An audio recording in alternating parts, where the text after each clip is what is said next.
इनके अलावा जो नेक्स्ट प्रॉब्लम है नक्सीर। नक्सीर का मतलब होता है नोज ब्लीडिंग, या इसे एपिटैक्सिस के नाम से जाना जाते हैं, एपिटैक्सिस के नाम से जानते हैं नक्सीर को, या नाक से खून का बाहर आना, यानी कि नाक से खून निकलना ही नक्सीर या एपिटैक्सिस कहलाते हैं। तो दोस्तों ये एपिटैक्सिस क्यों होता है, तो आपको समझना चाहिए कि हमारा जो नाक होता है ना, नाक के अंदर में एक मेम्ब्रेन होता है, म्यूकस मेम्ब्रेन होता है, और म्यूकस मेम्ब्रेन के अंदर ही ब्लड वेसल्स का कैपिलरीज होते हैं। अगर ज्यादा मात्रा में अगर एसिड बढ़ता है तो ये म्यूकस मेम्ब्रेन जो क्या होता है लूज हो जाता है, कमजोर हो जाता है, और इनका जो वेसल्स होता है वो भी कमजोर हो जाता है एसिड बढ़ने की वजह से। तो थोड़ा सा भी अगर जर्क पड़ता है तो वो क्या होता है फट जाता है, और फटने से उस कैपिलरीज का जो ब्लड है बाहर निकलना चालू हो जाता है। नाक में एक जगह है, नाक के जो दोनों नॉस्ट्रिल होते हैं ना, उनके अंदर में एक जीरो एरिया होता है जो हल्का सा गोल दिखाई देता है। आप उंगली डालकर देखे होंगे तो अंदर उंगली डालेंगे तो ये जो एरिया होता है, ये खांचा दिख रहा है ना, ये खांचा गड्ढे वाला जो एरिया है, उस एरिया के अंदर वाले भाग को ही क्या बोलते हैं लिटिल एरिया के नाम से जानते हैं। क्या बोलते हैं लिटिल एरिया। और ये जो लिटिल एरिया का जो ब्लड वेसल्स है मेम्ब्रेन से होता है वो कमजोर हो जाते हैं, जो थोड़ा से आहार से या ज्यादा गर्मी के वजह से वो फट जाता है, जिनकी वजह से ब्लड बाहर निकल जाते हैं, जिसे ही नक्सीर या नोज ब्लीडिंग के नाम से जानते हैं। ठीक है। अब इसे क्या है, अगर ये नाक से खून निकलता है तो यह ज्यादातर गर्मी के कारण, या नाक में चोट लगने की वजह से, या ज्यादा जोर से ब्लोइंग करने से, या ज्यादा मात्रा में दवाइयां खाने की वजह से शरीर में गर्मी होने से, या नाक को ज्यादा जोर से सिकुड़ने से, ब्लोइंग करने से, तो इनके कारण नाक से खून बाहर आ जाता है। और जब नाक से खून बाहर आता है तो नाक के एरिया में भी दर्द उत्पन्न हो जाते हैं। ठीक है। यदि नाक से खून आए तो नाक में ठंडे पानी, जो बर्फ वाला ठंडे पानी होता है, उनको पैक बना करके यहाँ रख दीजिए, जिसकी वजह से ठंडी के प्रभाव से वहां के वेसल सिकुड़ जाएगा, और जब वेसल सिकुड़ेगा, मेम्ब्रेन सिकुड़ेगा, तो ब्लीडिंग आना बंद हो जाता है। या बर्फ का पैक रख दीजिए, वो ज्यादा बेटर है। बर्फ का पैक रखने से भी वो क्या होता है, नाक के ऊपर बर्फ का पैक रखने से वो बड़ा सिंपल है, ब्लड वेसल को कॉन्स्ट्रिक्ट कर देने से ब्लीडिंग आना बंद हो जाता है और ब्लड क्लॉटिंग में मदद भी करेगा। इनके अलावा आपको सबसे आसान तरीका है दोस्तों, हमारे गांव में आप लोग देखते होंगे, दादा परदादा हमारे पूर्वज के समय से ही एक सबसे आसान तरीका है, अगर किसी का नाक से ब्लड आता है ना, तो उस कंडीशन में ये जो गाय के गोबर होते हैं, गाय के गोबर को थोड़ा ले करके नाक से लेकर के इनको सूंघना है, और सूंघने मात्र से ही थोड़ी देर में नाक से ब्लड आना बंद हो जाता है। ये बहुत ही अचूक नुस्खा है, और ये तो मैंने कितने बार किया। हमारा भी नाक से खून निकलता था, हम लोग कोई दवाई नहीं करते थे, और ना ही कोई हम लोग बर्फ भी नहीं रखते थे, और सबसे बड़ी बात नाक को ऊपर करके भी नहीं रखते थे, सिर को ऊपर उठा करके भी नहीं रखते थे। जनरली क्या होते हैं, नाक से अगर ब्लीडिंग होता है तो बोलते हैं कि नाक को ऊपर कर लीजिए ताकि ब्लीडिंग नाक से बाहर ना आए, तो हो सकता है। तो ऐसे कंडीशन में अब हम लोग को उस टाइम तो नॉलेज नहीं रहता था पहले, ठीक है, और डॉक्टर भी ज्यादा एडवांस नहीं रहते थे गांव में, डॉक्टर जो अच्छे जो होते थे शहरों में रहते थे। तो ऐसे कंडीशन में अपना जो बचाव है हम लोग घरेलू नुस्खे के रूप में, घरेलू जो पूर्वज के द्वारा किया जाने वाला प्रयोग है उनको हम लोग करते थे। तो कई बार गर्मियों के दिन में अचानक नाक से ब्लीडिंग होता था, तो उनको ठीक करने के लिए गाय के गोबर को लेकर के सूंघते थे, 2-3 बार सूंघने से थोड़ी कुछ ही सेकंड में ब्लड आना बंद हो जाता था। तो आप लोग भी ये प्रयोग कर सकते हो, ठीक है।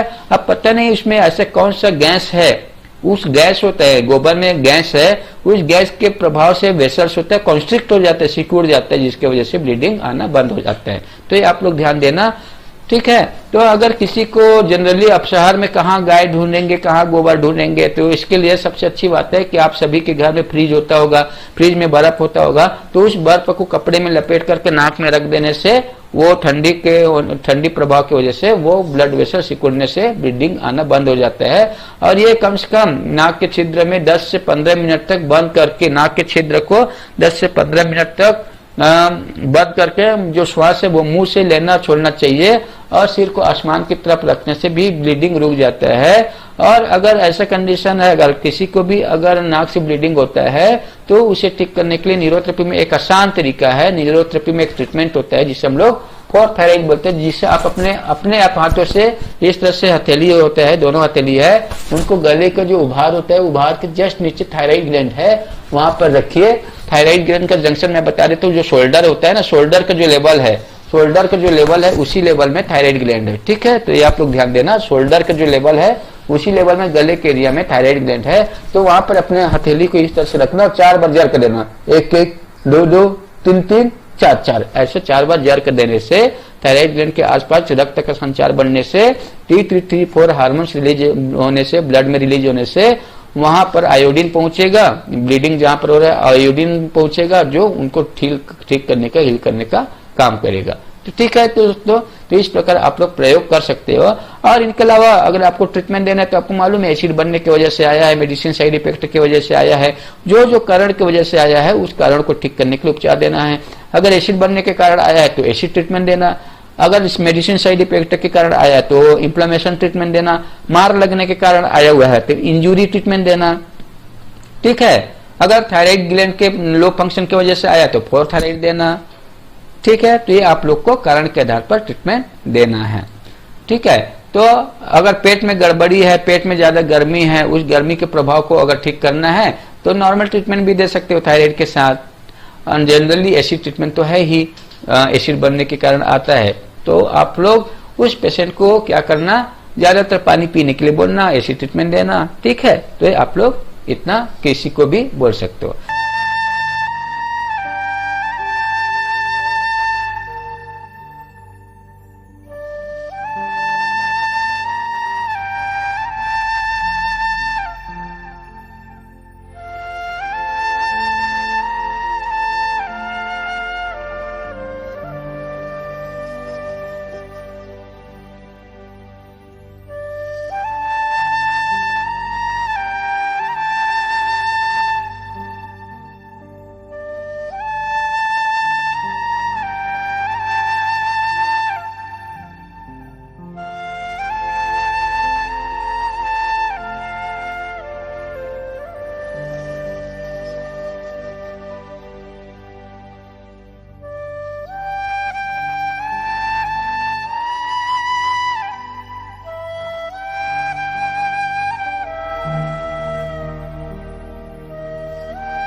Thanks for watching.